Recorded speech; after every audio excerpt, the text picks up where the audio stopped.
There's this pastor named Josh Howton. He got kind of semi-famous, I guess, notorious a while back because he made this really stupid joke about how women should just shut their mouths and just do what their husband says on their wedding night. It was so ridiculous, dude. Anyway, he came out here and gave like a public apology. The reason I'm talking about him right now, again, is because he came out and endorsed Donald Trump publicly. So I wanted to listen to like his whole endorsement. He got reported to the IRS and everything for violating the Johnson Amendment. But just as a quick reminder, let's go back and listen to his apology after he made that stupid joke, okay? Church, if you got your Bibles, and I hope you do. Oh, yeah. This is him. This is Josh Howton right here. He plagiarized his apology from this guy. Completely different person. All right, listen to how he plagiarized it. Church, if you got your Bibles, and I hope you do, grab them. We're going to be in Psalm 34, and as you find your way to Psalm 34, I just need to address a thing. I need to address a thing. I'm going to address a thing. Okay. The Bible says in Proverbs 12:18 that careless words stab like a sword, and wise words lead to healing. Is that careless words can stab like a sword, but that wise words lead to healing. He's just straight up copying this dude's apology. He can't write his own apology? It seems like it would be more work to memorize an apology than it would be to just come up with a new one like that, you know, kind of ticks all the boxes. You recognize what you did was wrong. You're sorry. It's not going to happen again, whatever other thing. Did he really sit down and just memorize some other person's apology? And what the Bible means in Proverbs 12, when it says careless words stab like a sword, it means regardless of your intent, like if I was careless with a pocket knife and it slipped out of my hand and stabbed you in the face. And what that verse means is that, like, even if somebody had a steak knife and they like had the intent to cut their steak and their hand slipped and accidentally stab you in the face. Church, I need you to hear this, okay? Dude, this is such a joke. Why did he do this? 3 things. I love you. I love you. I love this church. I love getting to do this thing together. Brother, I'm sorry. It is so weird to me when preachers say this. Hey, I need you to hear 3 things. Number 1, I love you. Anyway, that's his plagiarized apology. So creepy and weird. So yeah, I want to listen to just a little bit of his talk. It's like a 45-minute long talk. We're not going to do the whole thing, obviously. However, if you want to listen to the whole thing, it's really, really crazy. And I intend to do it on Wednesday and Thursday mornings at 10:30 a.m. to 2:30 p.m. on my Unfiltered channel. Link in the description. I watch this kind of thing all the time. Long form. Sit there, play a game, watch this stuff with the audience. So check that out. All right, listen to what he has to say here in his endorsement or whatever.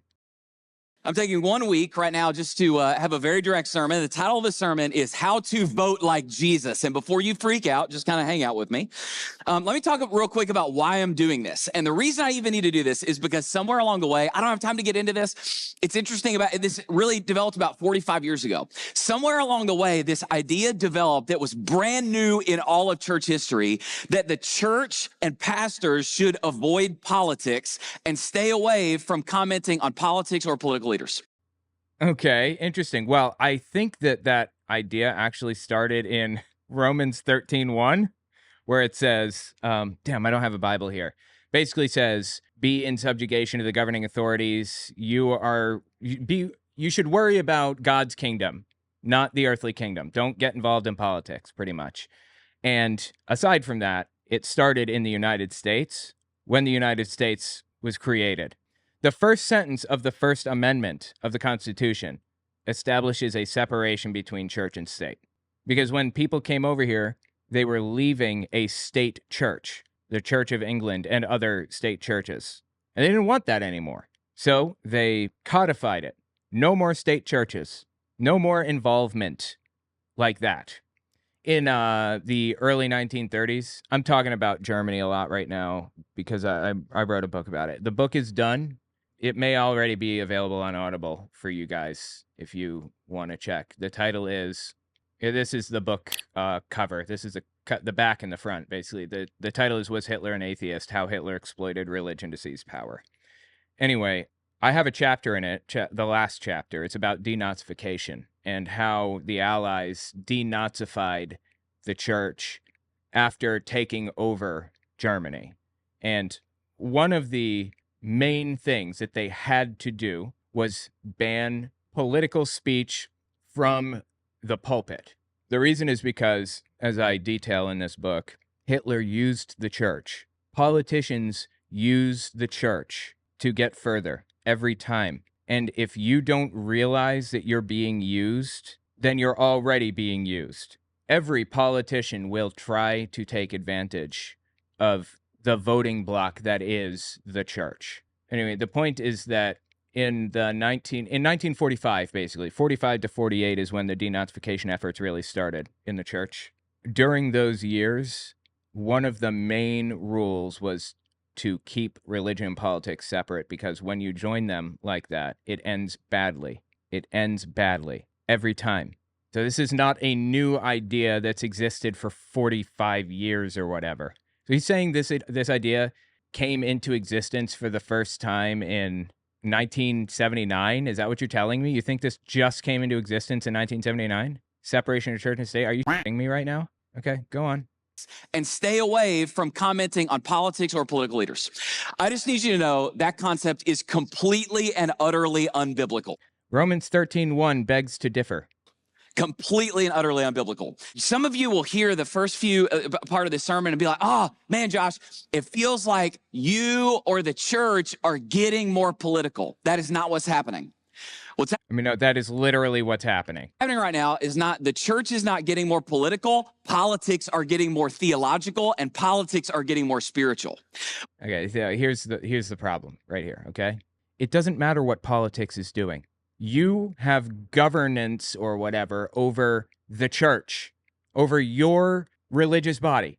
That's it. You don't have the authority to tell the state what to do. Now, if the state says people are allowed to get gay married, that has absolutely nothing to do with you, okay? You can still say, no, you can't in your church if you want. You are not the state. I believe this guy knows what he's doing. In fact, I believe that most of these Christian nationalists know what they're doing and recognize that they are trying to inch their way into the state and coming up with ridiculous justifications. That is not how this works. This is not how it's ever worked in the history of ever, not just in the US, but anywhere, Germany included.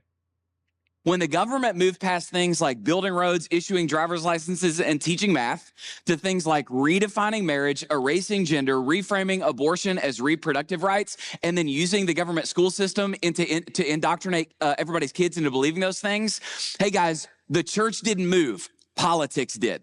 Brother, none of that shit happening. These people live in another dimension, for real. And you know what? Let's just for a moment pretend that this was really happening, okay?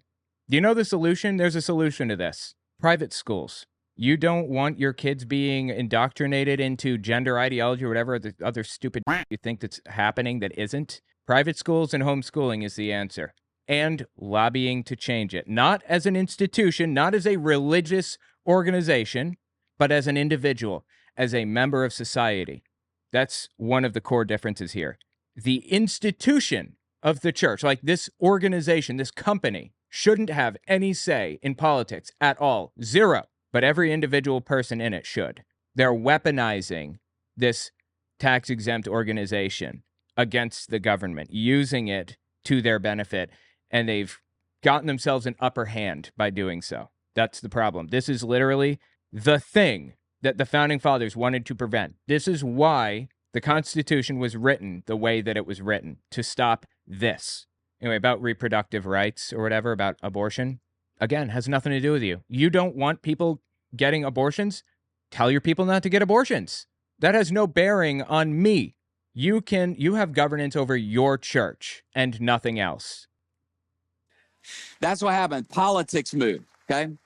So when that happens, it's the job of Bible-believing churches to grab a Bible in their hand, Holy Spirit in their heart, wisdom in their head, courage in their bones, and essentially like, hey man, I got to dust your bumper, get back in your lane. We have always been in our lane. This guy isn't dusting the bumper. He's trying to impose his will on everybody else. You know, if politics, I'm sorry, let me rephrase. If the government commanded churches that they must get abortions, like all of the women must get abortions, that'd be a different thing. That's not what's happening. Freedom is being opened up. These people are complaining about more freedom. people are making choices for themselves. They are allowed to do things. They're not restricting what he is allowed to do. He's flipping it around intentionally, obviously. Get back in your lane. Okay. So let me just go ahead and take the air out of the ball real quick on something. I am not going to be endorsing a candidate in the next few minutes. I'm not. Okay, I didn't watch the whole thing, but to my knowledge, he was reported to the IRS for endorsing a candidate, Donald Trump. Again, you want to watch the whole thing, Owen Morgan, Unfiltered on YouTube. Going to do it. I do that for two reasons. Number one, whenever pastors, I personally think it's not wise, because whenever pastors do that, people view that as that person condoning whatever anything that candidate has ever done, is doing, or will do in the future. And I'll just be very honest. I'm going to be very honest with you throughout this message. Please. Any thinking Christian with our eyes open would be looking at both of these candidates and going, well, we can't do that. Can't condone every single thing that person's ever done, is doing, or will do. The other reason I'm not endorsing a candidate is I just need you to know this. I am not here to seek the approval of man. Oh my God. Such a fighter, right? This guy's such a fighter. Such a plagiarizing fighter. Would Jesus vote? No, he wouldn't. Are you kidding me? Would Jesus vote? Now, interesting, I think a lot of people are like, well, there's no way we can know. Now, we can know. Romans 13:1 says, stay out of politics. Control the church. Worry about God's kingdom. Don't worry about what's happening outside of that. I think that's what Jesus stood for over anything else. Actually, I think we can know the answer to this question with the Bible in our hands, Spirit in our hearts, wisdom in our heads. And here's what I mean. I need to teach you about this, because most Christians are really uninformed theologically on this concept. All right, now, God, he's such a weasel, you know? I don't know what other word to use here. Is very weasel-like. Anyway, yeah, I wanted to read this article real fast from Hemant Mehta on this subject about this guy. Let's just take a quick glance through here. This was written October 15th, 2024. What's it look like when a Christian leader uses his pulpit to tell everyone why Jesus wants him to vote for Trump? Look no further than Pastor Josh Howton, who leads Lake Point Church, a megachurch in Rockwall, Texas. Earlier this month, Howton delivered an entire sermon titled How to Vote Like Jesus to make the case for why Trump was the best option for everyone in the congregation. He ignored Trump's fascist rhetoric, blatant racism, incoherent ramblings, senseless policies, noticeable dementia, and desire to destroy democracy. None of that mattered. Instead, as you might expect, Howton focused on a handful of culture war issues that evangelicals are obsessed with, including abortion and trans rights, fully unable to grasp how others have suffered and will continue to suffer as a result of their faith-based myopia. You know, I hear people pretty often on the right say, we survived Trump's presidency. It wasn't that bad. Everybody came out the other end. But that's not really true, is it? We survived. How many people didn't? How many people lost their lives in that gigantic mess? Not just from COVID, but from destructive anti-LGBT policy, destructive reproductive rights policy and things. A lot of people did not survive. Howton explained that neither candidate is perfect, as if that's ever been the standard. Jesus is not on the ballot, guys. Get over it, he said. Then, comparing Kamala Harris and Tim Walz to Ahab and Jezebel, both evil, he argued that Trump was the best option because God frequently uses a flawed leader for good purposes. To make the point even clearer, he added, a flawed leader used to do some good things is better than suffering under wicked leaders. A flawed leader. He thinks Trump is a flawed leader. Not a wicked leader, but flawed. Are we getting our news from the same place? How did he come to this conclusion, of all things? Oh my God, that's crazy.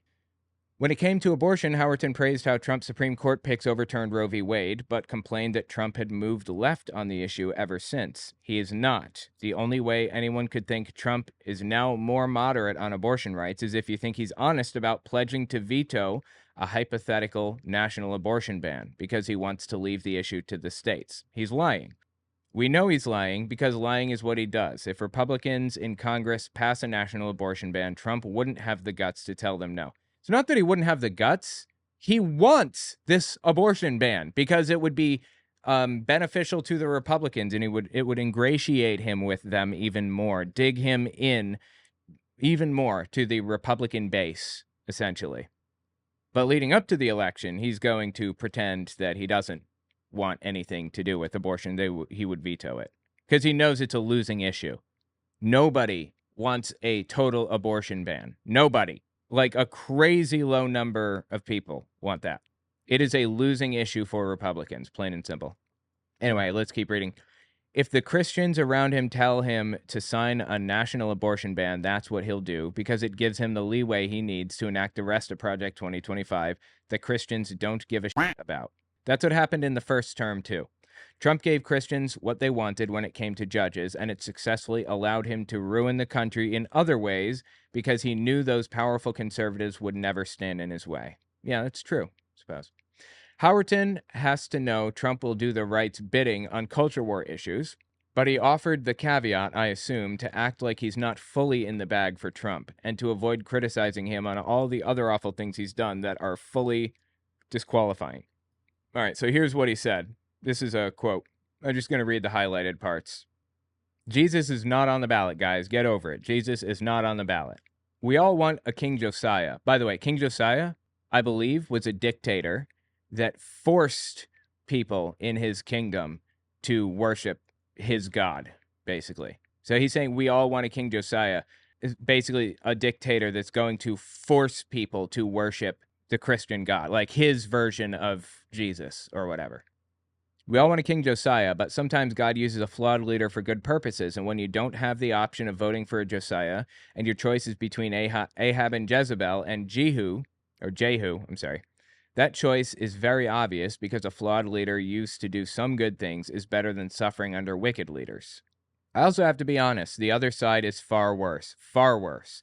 The other party has moved from a desire for abortion to be safe, legal, and rare to something that should be celebrated, paraded, and promoted as a moral good.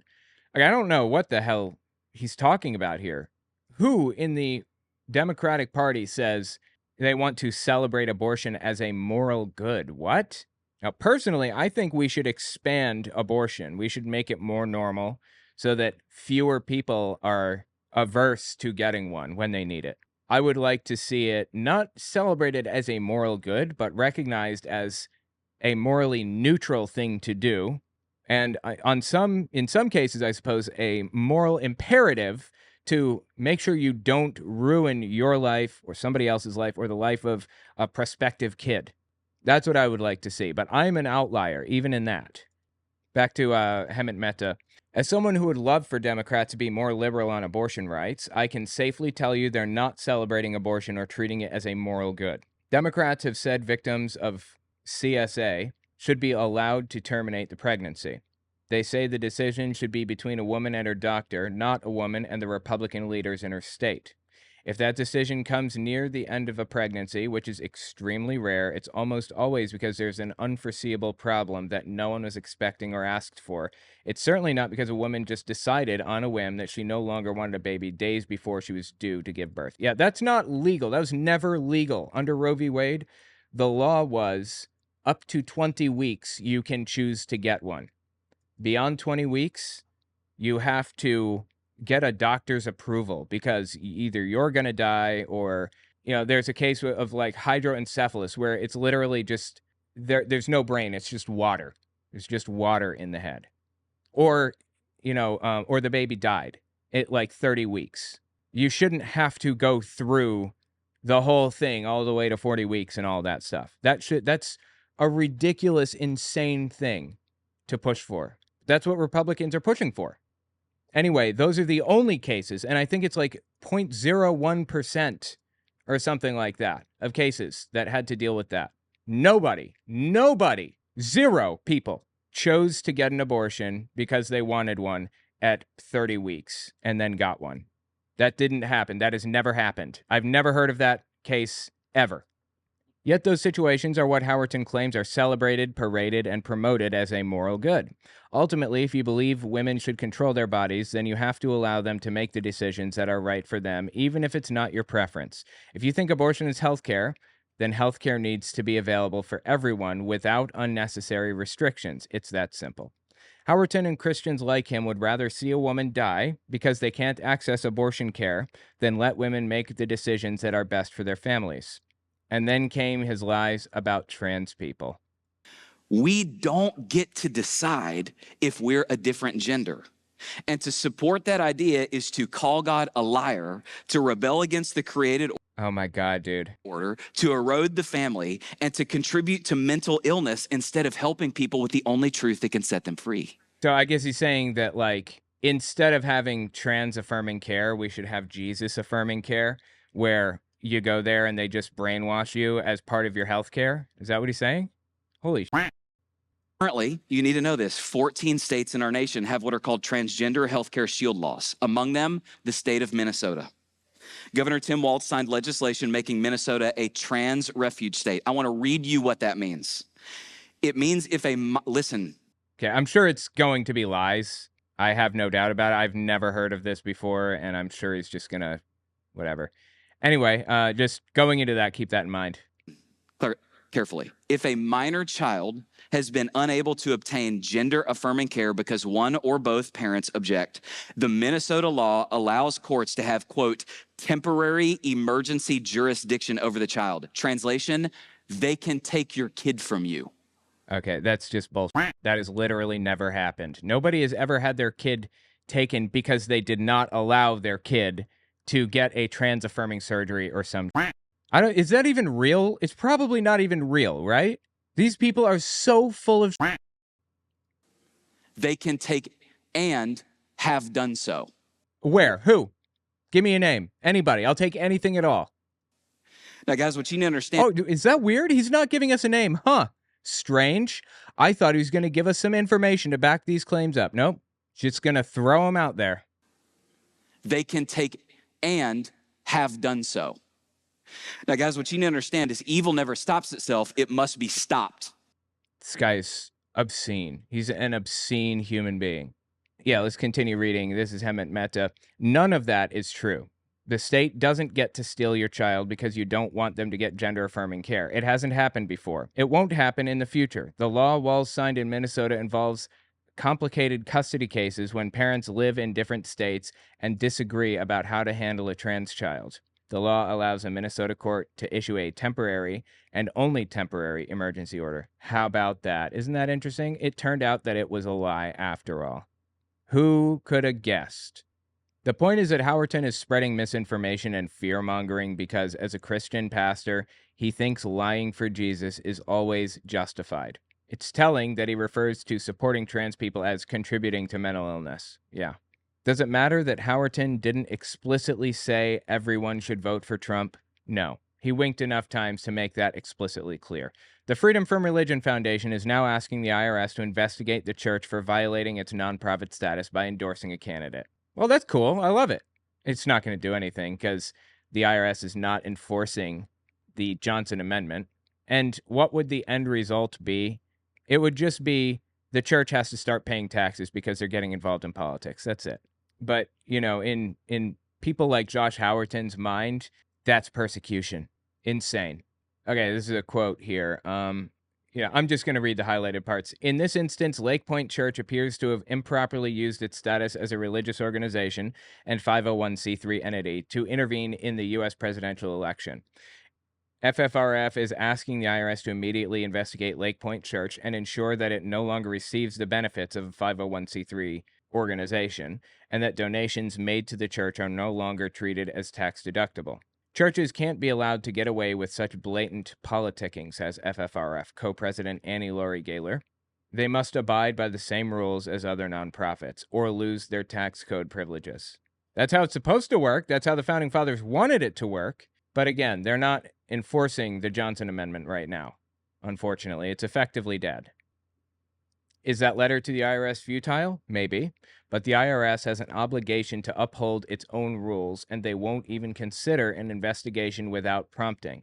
If Howton's sermon is permitted by the IRS, and there's nothing stopping every nonprofit group in the country from telling its members how to vote. And if that's the case, then the IRS should just tell everyone that the Johnson Amendment can be ignored without consequences. Obviously, Howton isn't alone here. Countless pastors have used their pulpits to endorse candidates over the years, and the IRS has done jack about it. Lake Point Church has made it clear that it's nothing more than an arm of the GOP, and that voting like Jesus means supporting a wannabe dictator instead of a democracy where votes are counted rather than suppressed. It wasn't even an original sermon. The Houston Chronicle pointed out that Howton was just doing what his mentors told him to do. Oh, does that surprise anybody? Is this another case of plagiarism? He named his sermon How to Vote Like Jesus after a book written by Mark Driscoll, the controversial leader of an Arizona-based non-denominational church. Yeah, he's part of the New Apostolic Reformation. Howton credited Driscoll acolytes for helping him craft his message, including Pastor Robert Ketterling of Minneapolis. I don't know him. And Pastor Ryan Visconti. Don't know him either, I don't think. Who recently welcomed Vance to speak at the Generation Church in Arizona, where he too made false claims about the state of Minnesota taking your kids if you don't allow them to receive gender-affirming care. This is absolutely absurd. Absolutely absurd. Here's another clip from the same sermon here. So in order for me to do that, I need you to understand the context of the nation that you are in right now. You right now, you do not, contrary to a very popular belief, you do not live in a democracy. Yes, you do. That's not what this is. You live in a constitutional republic. Which is a democracy. This is so sad, man. Is he really this, like, ignorant on this subject? Is he really not knowledgeable about how this works? The constitutional republic of the United States is a democracy. You vote for representatives who then go and vote for bills or whatever on your behalf. You know, direct democracy has a limit. It's not useful. It's counterproductive at a certain point to have everybody vote on things directly. It's not helpful. The whole republic thing, you know, the representatives and all that, that is how pretty much every democracy in today's world works. But, you know, no democracy, I guess. This isn't a democracy. What a joke, man.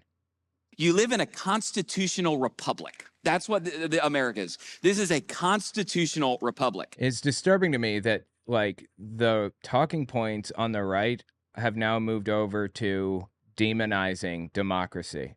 What an absolutely wild thing to do.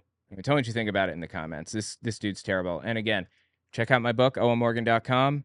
It should be on Amazon. Was Hitler an Atheist? Also, if you want to see this whole thing, Owen Morgan Unfiltered, Wednesday and Thursday mornings. Oh yeah, check out my Patreon. I'd appreciate that. owenmorgan.com/Patreon.